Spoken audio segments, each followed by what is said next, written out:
Thanks for joining us for the Impoundment episode of our series on authoritarianism. This is now, if I'm not mistaken, this is video 9, right? So last one was video 8. I think I mistakenly said it was video 7. I apologize for that. So today we're talking about impoundment and the power of the purse. This is a term that is ubiquitous. We've all heard this before, that Congress has the power of the purse. Very quickly, to understand where that came from, the whole idea of the power of the purse, you have to go back to Federalist number 58, written by James Madison in 1788.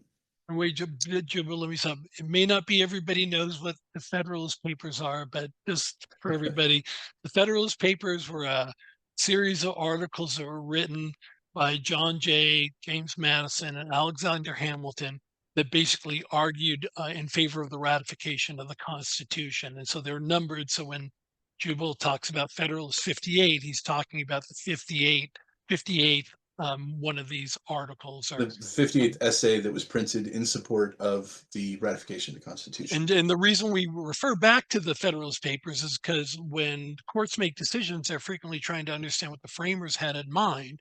And so in the Federalist Papers, what we have is literally the arguments made by the framers on why they did what they did. Right. So that's why we're talking about an essay written in 1788. Okay. Right. So I think a lot of people are familiar with the Federalist Papers. So if you go back to 58, you'll find in that essay this phrase, or this paragraph. This power over the purse, in which Madison is talking about the power of Congress over funding. This power over the purse may in fact be regarded as the most complete and effectual weapon with which any constitution can arm the immediate representatives of the people for obtaining a redress of every grievance and for carrying into effect every just and salutary measure. In other words, Congress has been given the power to determine how the United States spends money. And there's a reason for that. It's because the House of Representatives represents us directly. And so the framers intended, as Phil said, we're looking for the intention of the framers intended that Congress shall have this power to decide how money is spent and on what. And that's what making law is all about. So impoundment, understanding what impoundment is an act by the President of the United States of not spending money that has been appropriated by the U.S. Congress. Okay? And that can manifest as a rescission, which is, boy, we're really getting in the weeds. That can manifest as a rescission, which is that the decision to spend that money goes back to Congress and Congress agrees, okay, we're not going to spend that money. Or as a deferral, where the president basically says, we're going to wait to spend this money and we're not going to spend it right now, we're going to spend it later. So in perhaps the earliest example of that, you had Thomas Jefferson, when he was president, delayed spending funds on the purchase of naval vessels in 1803. There was a dust-up between France and America at that time, and what is now Haiti was a French province, and there was some concern that that was going to bleed over and become a problem for the United States. So at the time, the country was planning on buying New Orleans, but it turned into the Louisiana Purchase, right? So Jefferson, instead of spending money on these naval vessels, said, we're gonna wait, we're gonna impound these funds, and we're gonna wait because I'm working on a deal to purchase this territory, and if that goes through, then we're not gonna have to worry about a war with France. And it turned out he was right. So that was an impoundment of funds. It turned also a year later, we did end up buying the naval hardware. So a number of presidents have used impoundment powers in this way, usually on small and non-controversial matters. It wasn't until Richard Nixon, started using impoundment powers in the 70s to directly thwart the agenda of an unfriendly Congress that impoundment became an issue.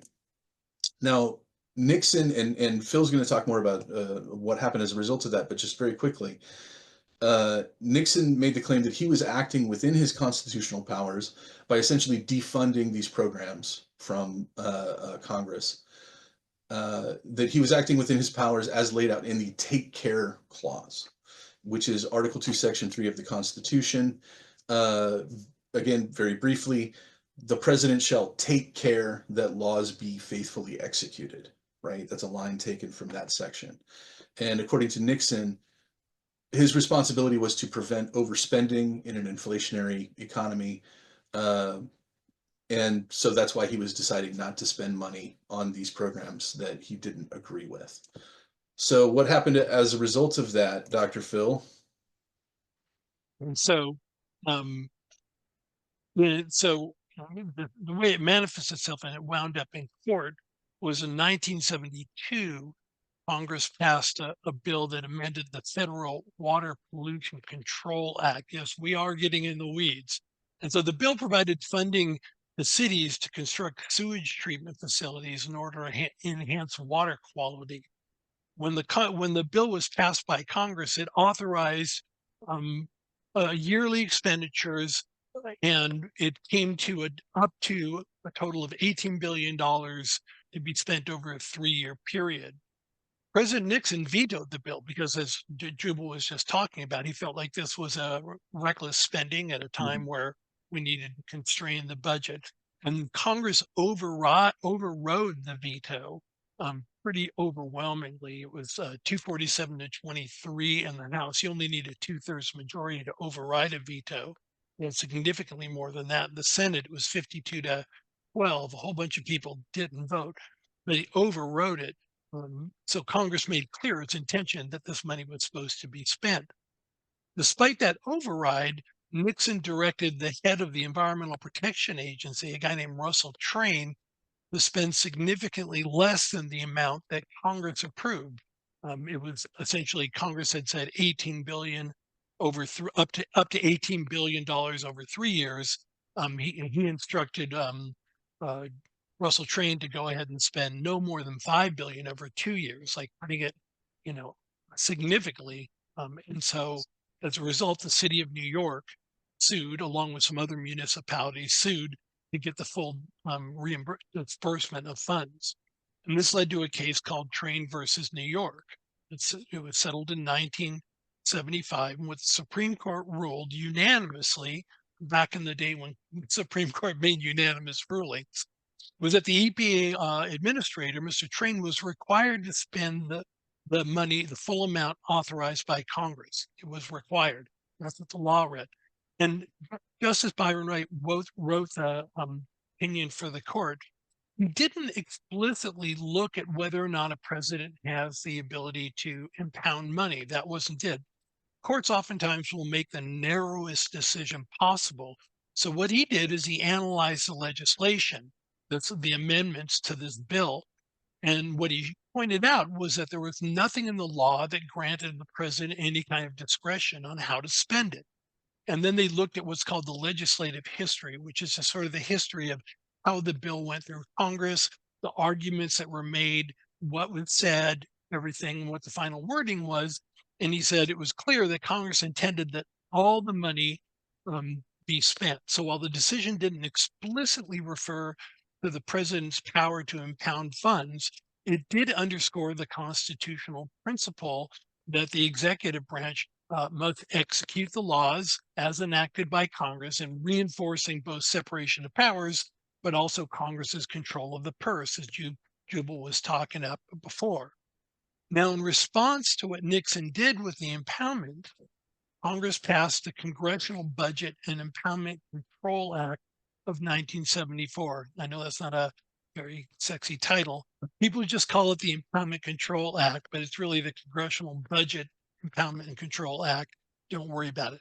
The ICA, as I'm going to call it, the ICA passed overwhelmingly. It passed 401 to 6 in the House. It passed 75 to nothing in the Senate. Nixon didn't veto the act, the ICA. And what it eventually did is it effectively removed the president's power to impound. The way the law works now is that if a president wants to impound funds, first he has to notify Congress in writing that he's impounding funds. Now, Congress has the authority to go ahead and, if they agree with this decision, it can pass legislation approving the impoundment. Basically, it can say, okay, Mr. President, good point. Let's not spend that money. But the way they wrote the law was really interesting. If Congress fails to act, if they don't even respond, if they do nothing within 48 days, the money has to be spent, right? And so this has been the law. And since the Impoundment Control Act, the ICA was passed, presidents really haven't impounded money the way Nixon was doing it, where they were impounding money not because of a change in circumstance, but simply for disagreements over policy. Now, more recently, as some of you may know, the Supreme Court decided in a 5-4 decision that essentially they didn't rule themselves. They upheld a lower decision court that rejected the Trump administration's attempt to withhold about $2 billion in foreign aid that had been appropriated by Congress. So once again, while the court didn't explicitly rule on the powers of the president to impound funds, the 5-4 decision once again reinforced that principle that money allocated by Congress has to be spent. And the president's job is, in fact, to take care that the laws are faithfully executed. And so that's sort of the background and the history behind impoundment, which gets us to sort of back to our discussion. What this whole series is about are we moving in a more authoritarian direction? And so with that in mind, I'm going to let Jubal pick up the discussion right here. So one of the things that I think is interesting, Bill Clinton from 92 to 94 had a line item veto power. A lot of people remember that. That was duly authorized by Congress, and it was eventually found unconstitutional, right? The SCOTUS kicked it down because they said that the line item veto allows the president to make changes to law without going through the legislative process. And again, going all the way back to Federalist 58, the whole point of empowering the legislature to decide how and where we spend our money is intentional. That is by design, right? And so if you allow the president then to second guess that's a usurpation of the powers of the legislature, right?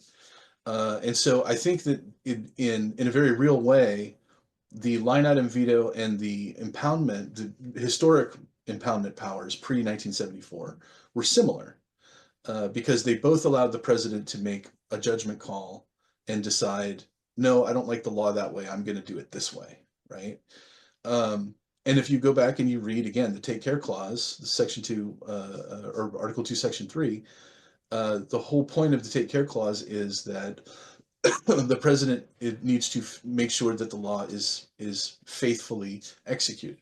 Well, that means Congress executes the law, so you have to faithfully interpret what Congress is trying to do. Nixon clearly was trying to get in the way of that.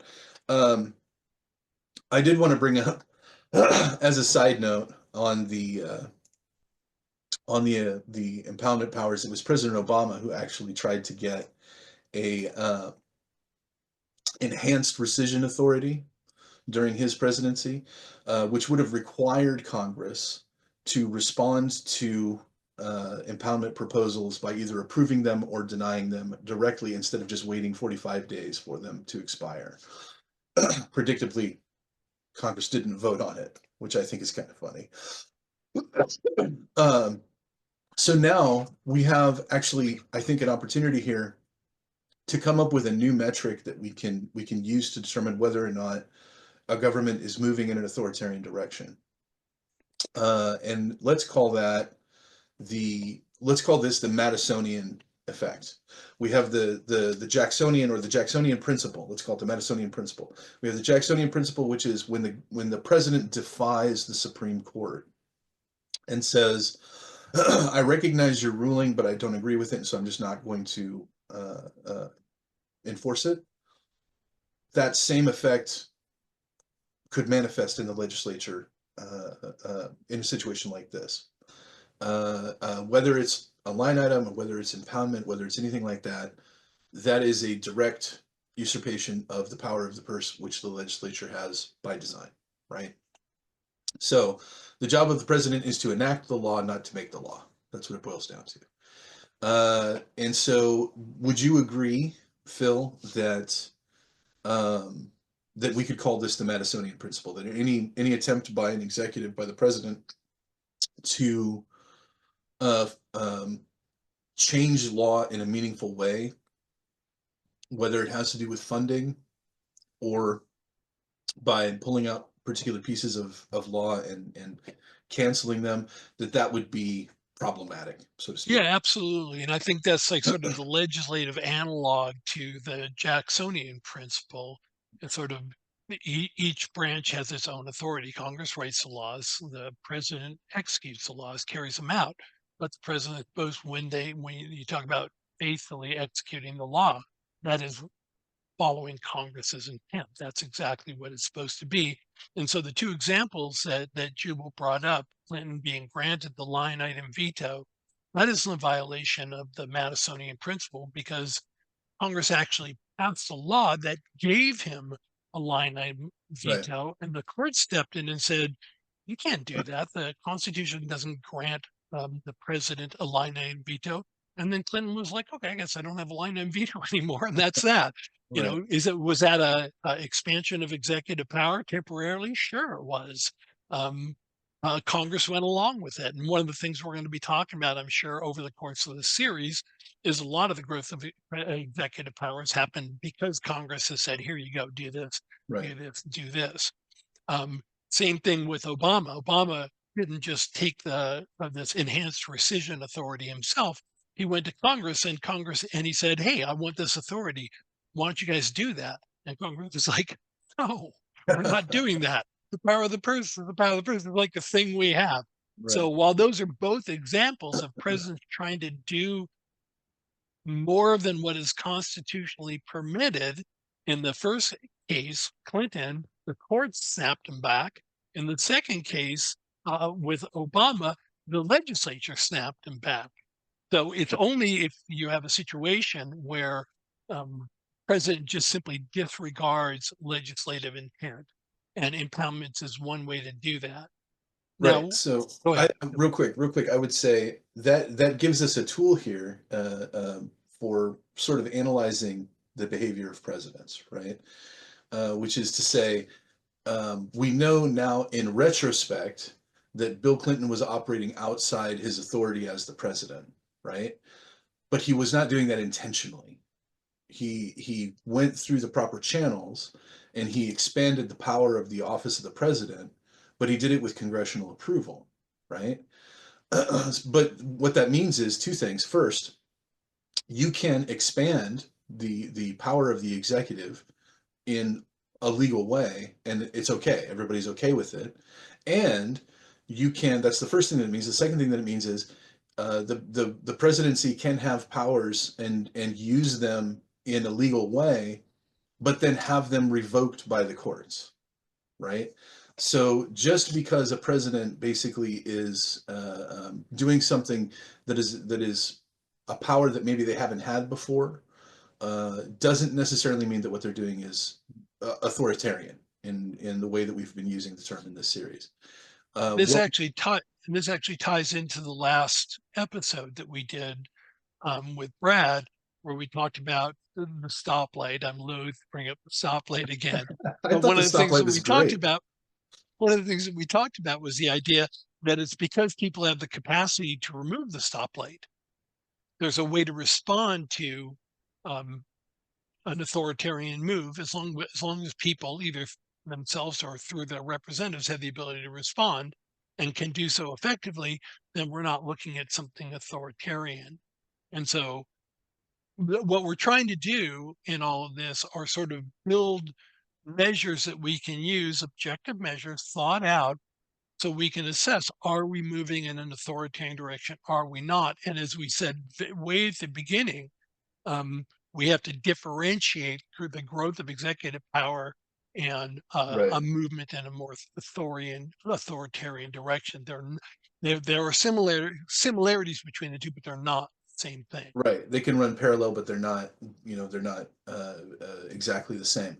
I think that what we touched on at the end of the last episode and what we're getting back into now is Phil's idea, which I think is absolutely correct, that the best way to gauge whether or not something is authoritarian is whether or not you have a way to countermand it, right?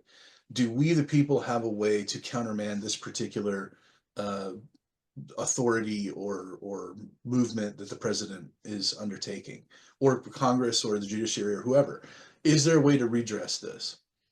Because it seems to me that for something to be authoritarian, something that is authoritarian is something that expresses authority or uses authority in a way that we can't change, right? That's am I giving proper voice Yeah, I to what mean, you're saying? it's hard because the people at the federal level don't really have any direct means of going ahead and changing things. It's through our representatives that we change things. At the state level, there are means of direct democracy where the people can do it. The point is still the same. Whether people through their representatives can respond to a move on the part of the president to usurp power if they have the capacity to respond. That's why the Jacksonian principle is so important, because that's where the courts step in and say, no, you can't do that. And the president simply says, I don't care what you think. It's the same thing with with impoundments, as the legislative branch says you can't do that. This is our authority, and the president says, I don't care, I'm not going to do it. Congress has no ability to spend money. They can allocate money, but spending the money is entirely an executive function.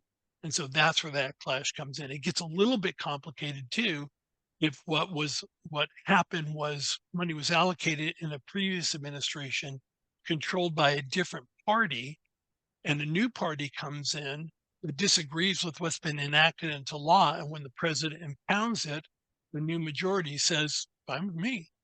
And Right. so it is still the case that it is still the case that the president is supposed to take care that the laws are faithfully executed. So but it gets a little grayer there because elections have consequences. But elections have consequences within the confines of the law. So let me ask you this, because I do think that is going to be a flashpoint in the near future, right? Correct. um, because I can see that we know that the Biden administration spent money on the way out the door funding particular programs that this administration doesn't agree with.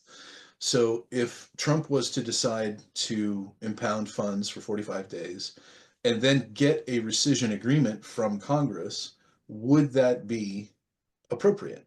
That would be entirely legal. I just want to correct one thing. The Biden administration can't spend money. They didn't spend money going out the door. Congress has to go ahead and spend money, right? Appropriated, sorry, Okay, appropriate. yeah, they appropriated money, and then so if that's an entirely different thing, where Congress is appropriating the money. So, for example, some of the funds that Donald Trump has um, currently is suspended, or is money that was allocated to go to Ukraine, right? And this was two separate bills that were passed by Congress with bipartisan support to provide funding for Ukraine. Right now, that money has been put on hold. Um, well, if President Trump refuses to spend that money of his own authority without any act on the part of Congress, that That would represents a be problem. illegal, right? That That would would be be illegal, and that would represent sort of a violation of the Madisonian Principle, right? And then, so that's what we're talking about. And again, we're trying to lay down principles ahead of time rather than coming up with them on the fly. We want to come up with them ahead of time and then say, do we see this or do we not? right. The only thing I want to add to this, and I don't, Jubal and I tend to talk about things ahead of time, so we don't. Our goal isn't to ambush anybody. Um, but I do want to point this out as a sort of final note on this, because I know that a lot of people have been talking about Project 2025 before the election. They talked about it, and then after, and people have talked about um, how a lot of the things that were in Project 2025 are being enacted now. Well, when it comes to this whole argument about a president having the authority to impound funds unilaterally, that's nowhere in Project 2025. But uh, candidate Trump agenda was called Agenda 47. And in Agenda 47, he did in fact make the same argument that the president should, he argued incorrectly, I would say, the president have always had the authority to impound money. In a way, that's correct, but it's been a very, very limited basis, not because they disagreed with policy, but for things like Right. exactly what S- Jubal was talking about. Certainly And since so 1974. I mean, yeah, and then historically, right, and then certainly after 1974, the rules changed. So that is just the case. But just in as much as I thought it was useful to know that Trump was making this argument about presidents having this authority incorrectly, I think we'll have to see what the courts say. But he was making this argument before the election. It mhm. didn't get a lot of attention because he was No, talking about impoundments. I Nobody do cares. remember a little bit of talk about it, Yeah, and it certainly shouldn't be surprising to anybody on either side that Donald Trump wants to expand the powers of the executive, right?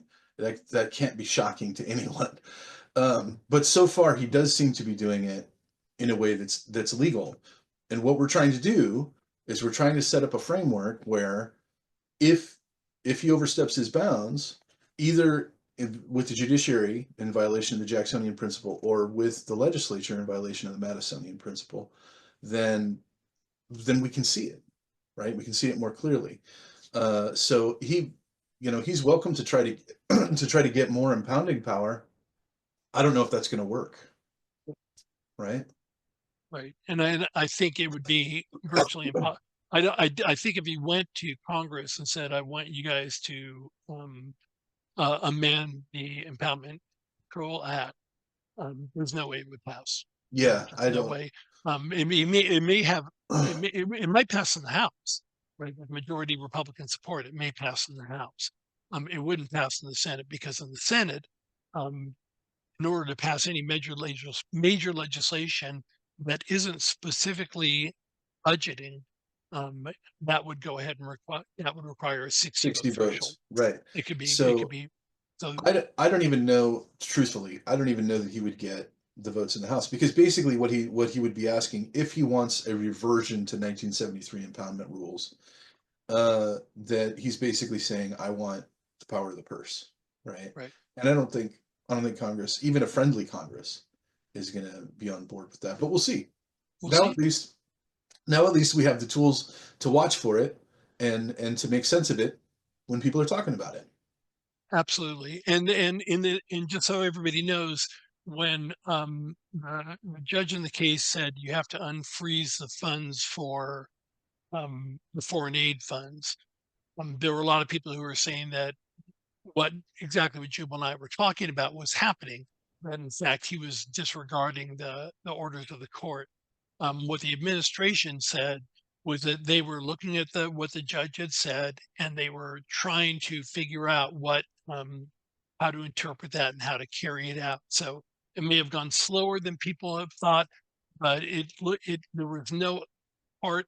I didn't hear anybody, and if I'm wrong about this, posted here that I didn't hear anything from anybody in the Trump administration saying, with the judge, we're going to do what we're going to do. Right. At the very least, they paid lip service to the idea that the courts had made a ruling and they were obligated to follow that. Mhm. And So so I I think, think, go ahead. go ahead, go ahead, Joe. We're both so damn polite. Yeah, I think that your idea that authority without redress is authoritarian deserves further explanation. I don't even know what to call that at this point, right? We don't have a name for that term, but right. I think maybe we can spend an episode talking about that. Okay. Just my thoughts. I don't know what you want to talk about in the next episode, but that would be my vote. We'll see. Anything else before we wrap this up? No, I think that's fine. If you guys are watching this once again, if you like what you're seeing, share it with your friends, make some comments. And for those of you who are taking the time to watch this, we do appreciate it. We do, and we would love to hear your comments, by the way. Uh, Absolutely. Thanks for joining us, and we'll see you in a few days.